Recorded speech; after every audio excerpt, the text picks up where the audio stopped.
Now in lesson 1.4, we're going to work on isolating variables in,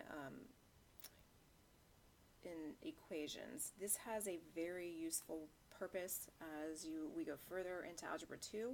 It has a very useful purpose in the sciences, especially physics and any kind of engineering science. This would be really kind of like a basic thing that you would need. But it's very useful for the rest of algebra as well, anything in math. But we're going to just practice it today. It'll be useful in word problems as we move on, and you'll see. So we're going to start with number 14, where they give you the formula for the perimeter of a parallelogram. So that is the formula, that P equals 2b plus 2s. So that is the formula for a parallelogram. And what they're asking us to do here is to solve for b. So in the end, they want us to have b isolated. Right now, we have p isolated.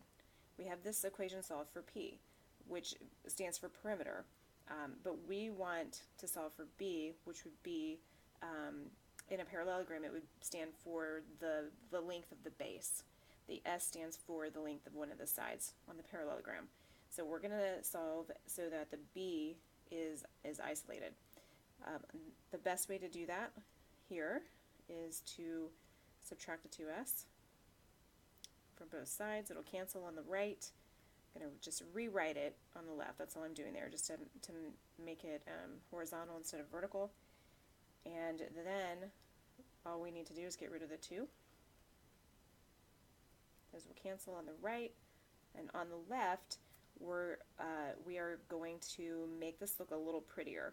This is a skill we practiced in Algebra 1, where we have to divide the first term by the denominator, and then we go back and put the second term over the denominator. And we're almost done at this point, but I'm going to just neaten it up a little bit more, and I'm going to pull that 1/2 out and actually set it there as a coefficient with p, and then I'm going to divide the 2 in the numerator but with the 2 in the denominator, and that will leave me with just s. Alright, so these 2's right here will cancel out, and then that equals b. And this is the most simplified form of that equation. And we'll do the same thing on number 16. Okay, this is the formula for a rhombus. Alright, area of a rhombus is 1/2 the first diagonal and 1/2 the second diagonal. That's what the D1 and the D2 stand for. They want us to solve for D1. So right now A is solved for because it's over there on the left-hand side by itself. They want us to isolate the D1. So the first thing that I'm going to do, and there are a couple of things that you could do here, but I want to get rid of that fraction right away if I can. And so I know that the way to get rid of this fraction is to take that right side, because all of these things are being multiplied together. There's no addition in here or subtraction. 1/2 times D1 times D2. Because of that, I know that I can just multiply the whole thing by 2. I can do the same thing on the other side. If I do it to one side, I've got to do it to the other. What ends up happening is that this 2 cancels out with this 2 right here, because I'm multiplying 4 things together there. So the 2's cancel, so I've gotten rid of my fraction on the one side. And now if I go through, and this is a 1 now, and this is a 1, so I've got 1 times D1 times D2 times that 1 again over here. And then all of that is sitting over a denominator of 1. I'm not even going to bother writing it because we don't need to. And now all I need to do to isolate for D1 is to divide by D2. If I wanted to isolate for D2, then I would do my division by D1. These will cancel, and I end up with 2a over D2, and that gives you D1 all by itself. Okay, let's try 17. In this one, we are given the area for a trapezoid, the formula for that. 1/2 base 1 plus base 2 times the height. And we have area solved for right now. They want us to solve for B1. And so in this one's the most complicated that we've done so far. But again, on that right-hand side, you have all of those things being multiplied together. We do have an addition sign in there, but it's inside that parentheses. It's contained within that parentheses. So we really have 1/2 being multiplied by the stuff in parentheses being multiplied by the height.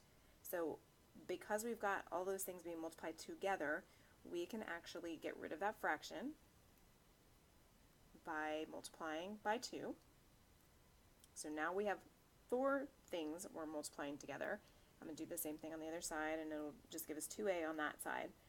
The 2 here is going to cancel with the 2 in the denominator, because this is really 2 over 1. I can put any whole number, I can put anything over the number 1 and make it a fraction.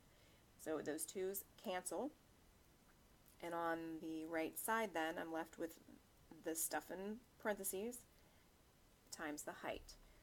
Alright, so we need to keep getting rid of things on the right hand side. Now I need to get rid of the h, because I've got to get rid of that before I can break that parentheses open and separate the 2 base values. Those 2 will cancel. And now I don't need the parentheses anymore because they're the only 2 values left over there. Those parentheses were just letting us know those 2 need to be added together before we did anything else. So now if I went, what do I want? I want B1, so I'm going to subtract B2 off. I'm going to rewrite this horizontally so it's easier to see. And now we've done what they asked us to do, which was to get B1 by itself. And 18 is a piece of cake compared to all these other ones we've done. We have the volume, the formula for the volume of a right circular cylinder. And they have volume isolated right now. They want us to isolate h, the height. And so we have 3 things being multiplied together here. Pi times the radius squared times the height. So because of that, all we need to do to get the height by itself is divide. And I can do it in one step. Alright, we can divide by pi. We know we're going to need to do that to get those to cancel.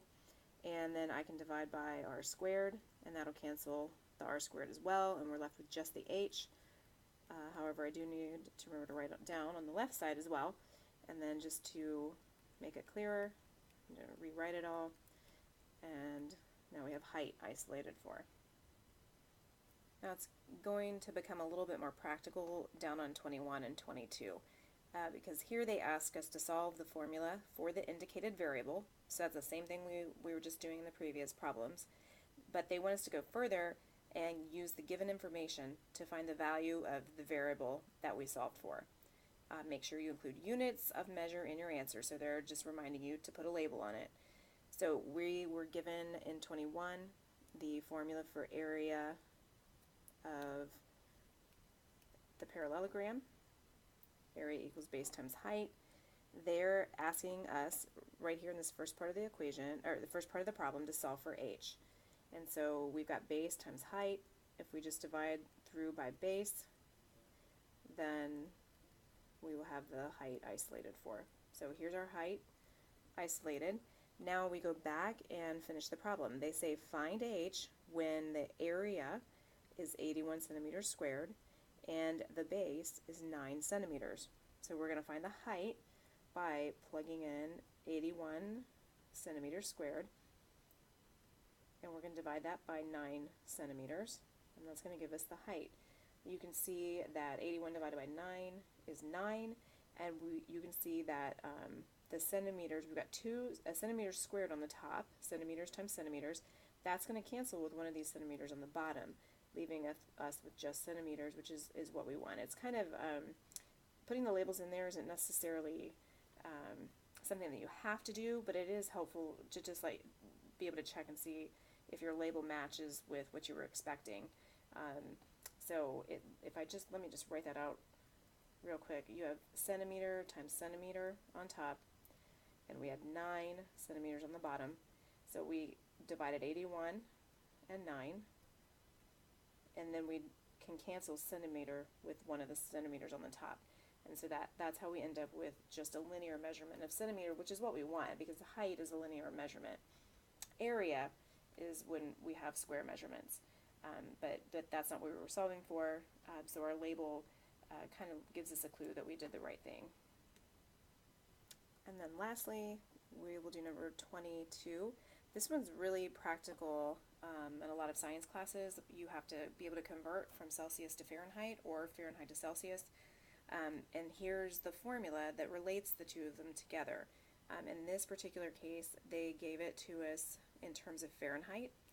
So if you had a temperature that was in degrees Celsius, you could plug that in for C and figure out what the same temperature would be in units Fahrenheit. But now, because they aren't giving us units Celsius, if you see down here, they say find C when F is 77. And so because of that, they're asking us to solve this formula for C before we do any algebra. So to do that, we will first subtract 32. And I'll rewrite it just to make it neater. So we end up with this. Now we've got a fraction on the right hand side that has to be dealt with, and in order to deal with that, we'll use the reciprocal. We're going to multiply by the reciprocal. That'll cancel the 5 and the 5 with the 9 and the 9, and we'll end up with 1c on that side. And then we have to remember to multiply by 5 over 9 on this side.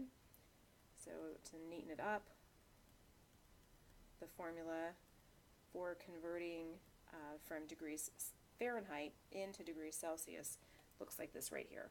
We don't need to, we could go through and multiply the 5/9, distribute it out to what's in parentheses, but in order to use this formula, we don't need to do that. It actually makes it a little bit messier to use.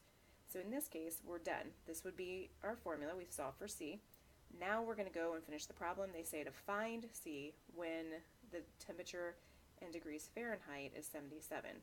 So I'm going to plug 77 in for the F.